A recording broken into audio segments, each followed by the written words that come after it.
Book 5, Salem. Safety Assured, Leaving East of Medicetti. Chapter 28. Just our luck that Shem is the most famous man in Salem. The next few days were so unbearable that Peto was positive he could never endure another wedding. But there was no way he could escape the preparations because he was the baby holder. It wasn't such a bad duty, he'd admit, if someone forced him to. He just sat at the kitchen table cradling little Salima while she slept and her mother worked. The infant had a way of snuggling into his chest and releasing little sighs that Peto would have labeled, had he been female, as sweet. But he wasn't, so he wouldn't. His mother and his sister were making a Heisman Peto-style cake, but it was no ordinary cake. It was as big as Mount Deceit. "Oh, ha ha!" Jatesy rolled her eyes when he said that. "Hardly." "Well, it's the shape of it," he said, eyeing the multi-tiered cake that was 2/3 the height of his mother. "Do you realize how many people we have to feed?" Mari said. "I think half of Salem is coming." She was smearing a sugary concoction over the cake, making it glistening light brown. "Just our luck that Shem's the most famous man in Salem. Everybody already knew about the wedding, even before they put it in that newspaper. And they're all bringing food themselves," Peto reminded her. "They had attended a Salem wedding a few weeks ago, and there was enough food to feed half the world." "But no one will be bringing anything quite like this," Mari said confidently. "And it's the least we can do for your uncle." "Cousin," Peto reminded her. "Fourth or fifth or second." "He's always been our brother," Mari said, "and he's always been your uncle. And I want to do this for him and the bride that I found for him, who is now my dear friend."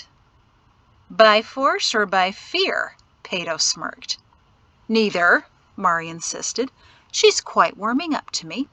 Besides, as much as you go on about never getting married, this may be the last wedding I get to help with until little Salima marries." Jatesy sniggered as she sorted through a pail of purple flowers. "And how are you going to get that cake to the wedding? It must weigh as much as me," Peto said. "Dec and your father are strong enough," Mari assured him. "That's why it's on this platform, for them to move it." "But if they need any extra muscle," Jatesy eyed her brother, "I'm sure some of Shem's nephews can help." Peto flexed a bicep, not as large as his father's, but quite adequate. "Don't you dare wake up my daughter," Jatesy warned. "Do that again and she might think a fly bumped her." "Now both of you stop it," Mari chided, but she was smiling. "My mother would be so proud of this, wouldn't she?" She stepped back to admire her work. "Definitely," Jatesy beamed. She dipped another small purple flower into the syrupy mixture and sprinkled bits of light brown sugar on the top. "Even the flowers are edible. It will look amazing." "How many of those are you doing?" Peto asked as she started sugaring a third tray. "Enough to cover most of the cake," she said, "as soon as Mother is ready." Mari smoothed up one last section. "There, now for the decoration." It took them another hour and a half to arrange all the flowers in clumps, then in trails, then in some kind of combination that didn't look any different to Peto, but finally made his mother and sister satisfied. But that wasn't the end of the wedding preparations. That evening, Shem came over after dinner, 2 days before the wedding. He sheepishly looked at Mari, barely glanced at Peto, then followed Perrin up the stairs to the office. "What's Shem doing over here?" Peto asked his mother. "I thought he'd be spending all of his time making gooey eyes at Calla." His mother just smiled. "Men talk," she said meaningfully. Peto didn't catch the meaning. When Shem came down the stairs more than an hour later, he was redder than Peto had ever seen him. He didn't even look over at Mari, who sat on the sofa reading a book. Interestingly, she didn't look up at him either. "Good night, Shem," she said, staring at her book. Shem cleared his throat, turned purple, and darted out the door. Chuckling, Perrin came down the stairs. "So?" Mari asked him. "Is he ready?" Peto squinted, completely perplexed. "Is anyone ever really ready?" Perrin said. "Ready for what?" Peto wondered. "And talking for an hour?" Perrin raised his eyebrows. "Since he's about to be married." Peto groaned with sudden and nauseating understanding. "Oh, just forget I said anything." "It took an hour," his mother began, thoroughly enjoying her son's discomfort, "because your father is quite expert in—" "Oh, stop! Just stop!" Peto covered his ears. She laughed as Perrin put an arm around Peto's shoulders. "Don't worry, son. When your time comes, and it will come because the desire strikes every man, I'll take you upstairs and explain—" "Nothing! Because I don't want to hear any of that from you."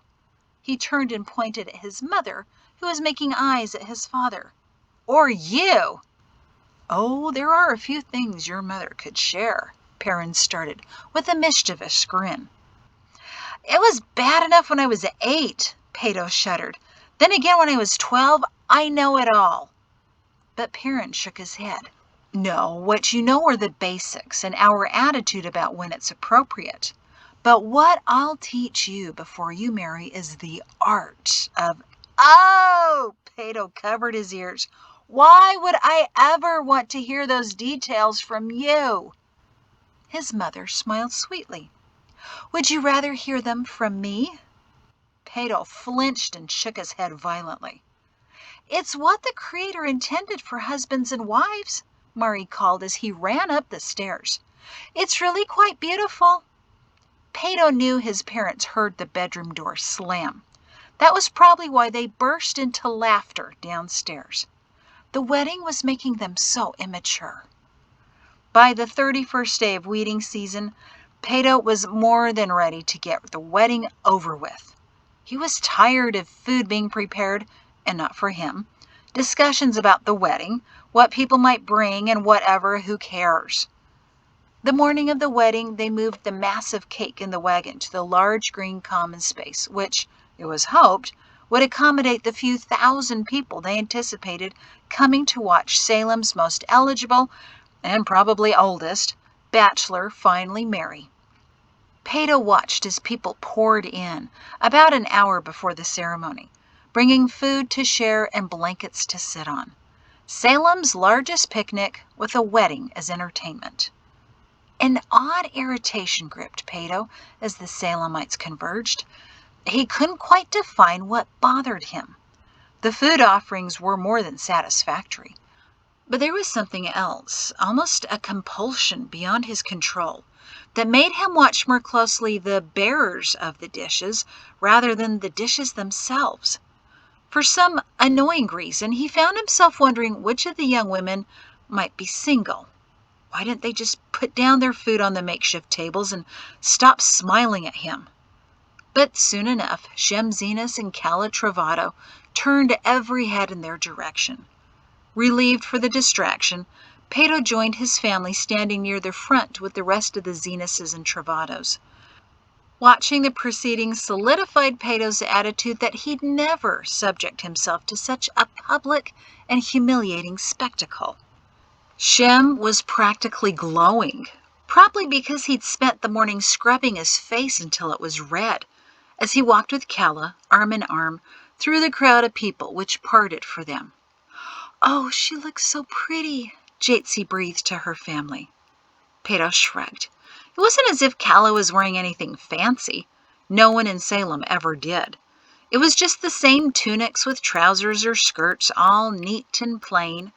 But Calla did have on a pure white top and skirt, as was Salem's tradition for a wedding, with no lace or silk or ruffles, since no clothing in Salem had those. But maybe Calla's black shining hair, which she wore down around her shoulders, could have been counted as silky. Maybe Jatsi was referring to the dozens of tiny white flowers her sisters had woven into her hair from ear to ear. Those would be a pain to get out later. She might even have a few bees visit her during the day. "And I've never seen Shem look so handsome," Mari whispered back. Peto scrunched up his face. Evaluating handsome wasn't ever his habit. Shem was also head to toe in white, and his hair so precisely combed that he must have been at it for an hour. But he looked like the same old Shem, except for the goofy grin. That was definitely something new. At any moment, he might break out into a genuine guffaw. Perrin smiled. "They're perfect." But Peto squinted. Perfect? Shem was too tall and broad. Kala was too narrow. Shem had several scars on his face that looked like misplaced laugh lines. Kala's eyes were maybe just a bit too blue. Everyone stood up for a better view as Shem led his beaming bride to stand before Guide Glees. Peto nodded in approval about one thing. At least Shem was surprisingly tear-free. "I don't know how he's managing all this," Perrin whispered into his son's ear, as if reading his mind. "Look at poor Bosco Zenas. I've never seen a man sob so profusely before." Peto had avoided watching Shem's father, whose tears were eliciting gentle chuckles from the Salemites, who knew that Mr. Zenas never expected his son to marry. Not even Kala's mother cried as noticeably that her oldest daughter was finally marrying, but she was certainly shaking, held up by Kala's proud father. It was a good thing the ceremony lasted only 10 minutes, Peto thought, or there'd be collapsing parents left and right. Still, Shem was doing a surprising good job at holding it together. Until Guide Glees said, "And now I am most pleased to declare you husband and wife. Mrs. Zenas, you may kiss your husband now." That's when it started. Kala's lower lip began to quiver as she looked up at Shem. "I'm Mrs. Zenas," she said quietly, but everyone heard her and began to chuckle. Tears filled her eyes as Shem took her face. "Don't you dare start that," he begged her. "We weren't going to cry, remember? But if you start crying, then I'll start crying." "Shem, you already are," Guide Glees pointed out, to the amusement of the crowd. "Now claim her as your wife in front of everyone, Mr. Zenas, or I'll have to say the words all over again." Peto had never seen two sobbing people kiss, and he never wanted to see it again. Guide Glees even presented each of them with a white handkerchief as they pulled apart. In disgust, Peto turned to his family, but they were just as pathetic. Dek was wiping the tears from Jatesi's face, ignoring two of his own. His mother was weeping, and even General Shin was sniffing and dabbing at his eyes, as if he suffered from allergies. Only Salima wasn't crying because she was asleep. So Peto watched Kala and Shem again, still sobbing as they walked back through the crowds, shaking hands and hugging family and friends. They would be dehydrated by the end of the wedding dinner. Just 2 shriveled peas by nightfall. Why would anyone willingly subject themselves to this? Peto spent the rest of that long afternoon sitting on a blanket at the edge of the large green, where everyone had turned the day into a massive party. Normally he was in the thick of everything, but today he just couldn't bring himself to be sociable. At Peto's feet were 2 plates which he had filled with the best pickings. But strangely, he had very little appetite. Even a small piece of Grandmother Peto's cake, which was the undisputed hit of the day, sat untouched. He was too filled with unexpected agitation to eat. All he could do was stare. And what he was staring at, well, it just didn't make any sense. He was staring at girls. A few of Shem's nephews were staring too. Then they stood up and moved in closer to a group of giggling females. Then they started talking to them and laughing and eating off of each other's plates. Why Peto felt so jealous, he also didn't know. It was all just stupid, but he couldn't seem to stop himself. For a time, he shifted his attention to Davinch, who sat nearby, swiftly drawing detailed sketches of the blubbering bride and groom. He'd already brought over the full-color paintings of the Shins, which now covered the walls of their gathering room, along with dozens of framed sketches. The Shins and Briders had stared in awe at the nearly life-size portraits grinning back at them. The paintings still gave Peto a start each morning as he trotted down the stairs to see that he was already up and perched on the wall behind the second sofa.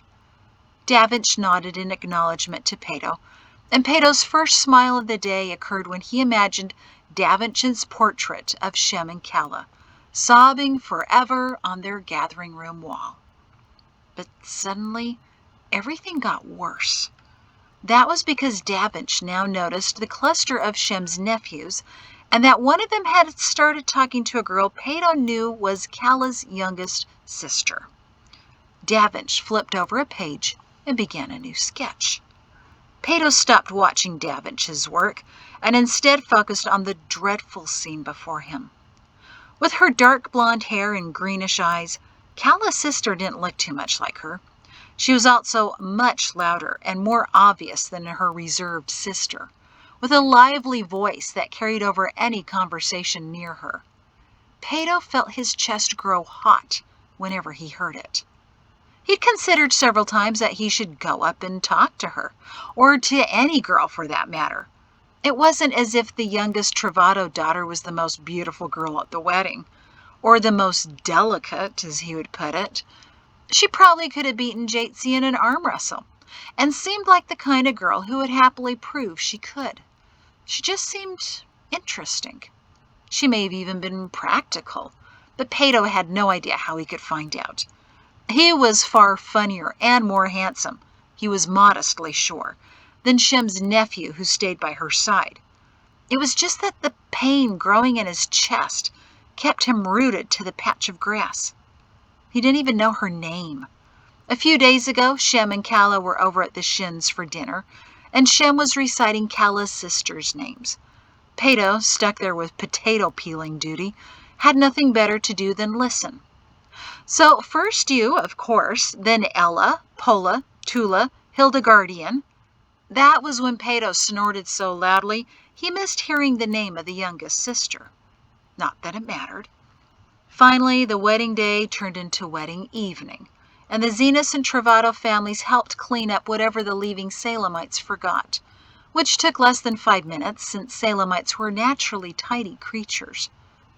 Peto made himself busy by needlessly fluffing up the trampled grass to avoid spying on the girl whose laugh reminded him of startled geese.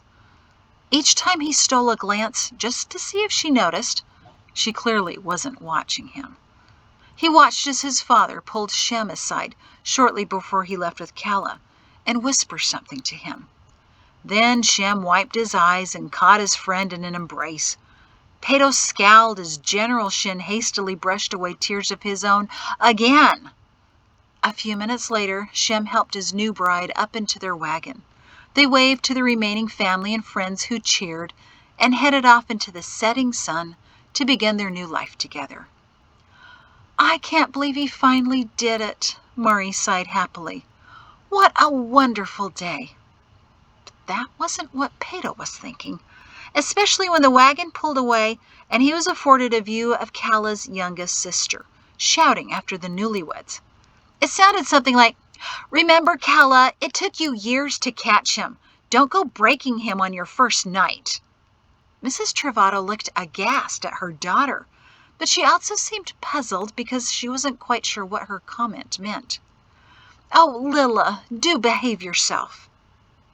Lilla. Her name was Lilla. Loud, laughing Lilla. The same name as Deck's aunt, so it should be easy to remember. But he didn't need to, he reminded himself, because he'd likely never see her again, But he watched her, feeling a tightness growing in his chest, which was made all the worse by a memory from several years ago. He'd been listening to his parents argue about something petty, but they were smiling in that particular way that meant they'd both be making excuses to go upstairs to their bedroom to check the window or get some papers, which never made it down the stairs. Because when his parents started smiling as they argued, it meant they'd disappear for about half an hour, then come back with their clothes and hair looking neater than before, as if they consciously fixed themselves up. When he was 13, he finally asked his father, "Why do you two get so loud?" Perrin had leaned in and said, "Because loud means passionate." Within seconds, his mind put together all the horrible pieces, and he stared in shock at the image. Ever since then, he sneered in disgust whenever his parents started another one of their debates that ended elsewhere. Loud means passionate. Today, Peto couldn't shake that phrase from his mind, no matter how hard he tried, as he stared at loud Lilla Travato. She glanced in his direction, a deliberate, focused look, aimed right at him, before she turned to say goodbye to Shem's nephews. Peto never wanted to feel so awful ever again. Weddings were overly emotional things, he decided, and this would be his last. Lemuel sat at his desk with his back straight, his feet firmly planted on the floor, and his left hand in the correct position to carefully pen another line. Slagging ink!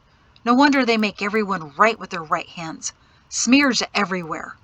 He fumbled to ball up the ruined page and threw it into the embers of the fire.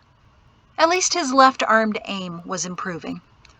After his temper cooled, he pulled out another piece of paper, exhaled long and low, and began again to practice writing as if he were 6 years old again.